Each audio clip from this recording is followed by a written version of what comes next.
video, I want to talk about relying on yourself and being the person that you wish you had in your life because no one is coming to save you. You need to start relying on yourself. Why are you waiting to be saved? Why do we all wait to be saved? For ideal circumstances, the best situation, the right people. What's going on there? Why do we have to let everyone baby us and coddle us and help us, right? I know we want things to be easier. We want things to be smooth and effortless, and we don't want friction. But in the friction that we find in life, that's where the gold is. That's where we're going to learn, where we're going to make contributions to society, all right? Where we're going to grow spiritually, evolve, become the person we say we are going to become or we want to become. The external will not provide for you spiritually, mentally, or physically. It's all within us. All that we need is within us. And it sounds simple and you hear it a lot in life, but it's nothing could be further from the truth. I mean, we're stuck in a trap of overthinking, of not being or feeling like we're enough. And like I said, we want things to be smooth and easy, and that's all good, right? That's all good. Of course, we want things to be in a place of flow,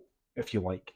I think that's maybe more what people are looking at. I mean, if everything were easy, sometimes it might get a little bit boring, and then we wouldn't grow, we wouldn't learn anything. We might have money, we might have material goods to the world, we might be able to donate money to charity, do all these things and love people and see our friends and family and see everyone flourish and give support where we need. But if everything were too easy, we wouldn't learn everything. If everything was just a straight line through life, there would be nothing to experience apart from ease and comfort.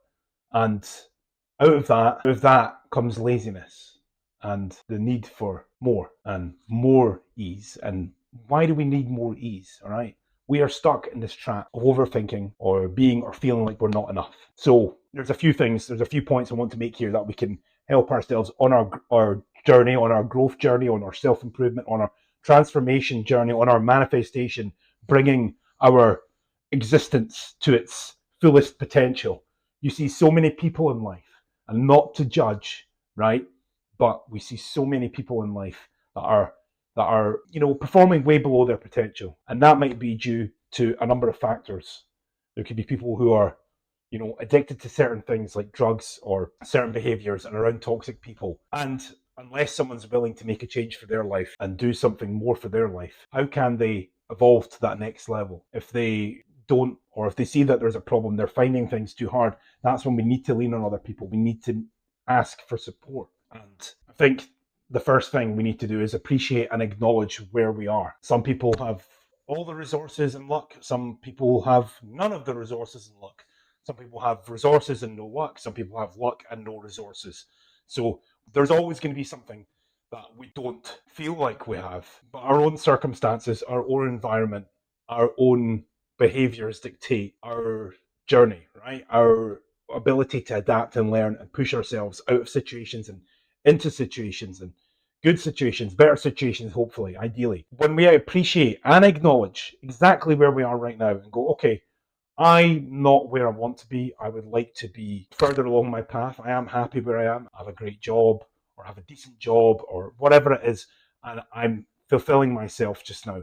But I don't feel full. I'm fulfilling the role that society is wanting me to play. So I have money.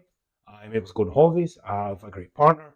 All of those things. And I have friends and family. And that's great. But if you feel still kind of empty and you feel like you're wanting more and you're not pushing for what you want out of life, what you want to bring into the existence, what you want to manifest, then that's where you need to start growing and leveling up, right? So the next thing I ask is, what are you going to do to bring that manifestation that you have, that dream that you have? What are you going to do to bring that into existence, to bring it into the present moment?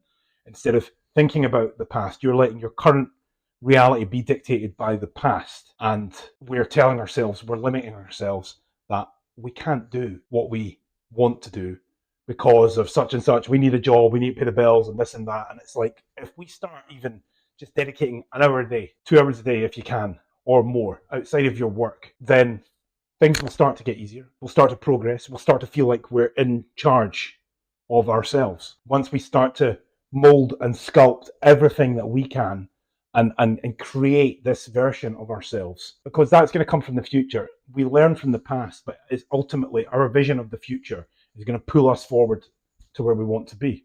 So we focus on the future and make the future our present. Okay, that is when things start to change at an astronomical rate. All right, I'm proof. Okay, I'm proof of that. I'm still acting. I've got an acting career, but like I'm not where I want it to be. You know, everyone dreams of like the big roles. All right, not about fame. It's about the creativity and it's about the journey and the ability to work on great projects, right? And not everyone's handed the same set of circumstances. Like I was talking about a second ago, everyone's experience is different, right? So to someone else, they might get further up the acting ladder than quicker than I have. And everyone's circumstances, what roles are available to people, that all plays into it. And when you're getting cast, and all that's out of your control. All you can do is be the best version of yourself that you can be. Be the most committed, be the hardest working, be on time, be present, all those things, right? Collaborate. And that goes for anything. If we ultimately can't see that our uniqueness and our abilities and talents are the thing that's going to separate us from the rest of the people that are going for jobs and auditions and for careers and building your skills and everything else, like that's on you to realize that and to realize that you're going to be just great because what you have that your competition might not have. You bring a unique skill set. You bring a unique personality, humor, warmth, generosity to whatever you do. When you start to use all your gifts, all your talents, everything you're learning, everything you're doing, that's when you start to create a life that is not just existing here and now. That's when like life actually starts changing for you. And my life has changed a lot in the last few years. And I'm very grateful for that. But when we focus on the future and make the future our present, we let go of all the failures and people in our past that have let us down, that have stolen your time, your energy, your passion, your fire. And the past is the past. And it is a teacher that makes us stronger than the cards that we are dealt. I'll say that again. The past is the past, and it is a teacher that makes us stronger than the cards that we are dealt. Our environment, our family, our friends, they should all be there to support us, not to drag us down, to support our desires. Our family, our friends, our colleagues even should be there to support us, to help us, to be there for us, to be engaged with us, to not belittle us or tear us down or be jealous or envious of us. And of course, everyone has bad days. Everyone feels a little bit jealous at times, and that's fine, depending on the situation and the circumstance that we're in. But it's not acting on those little petty little jealousies, all those little things that can irritate you.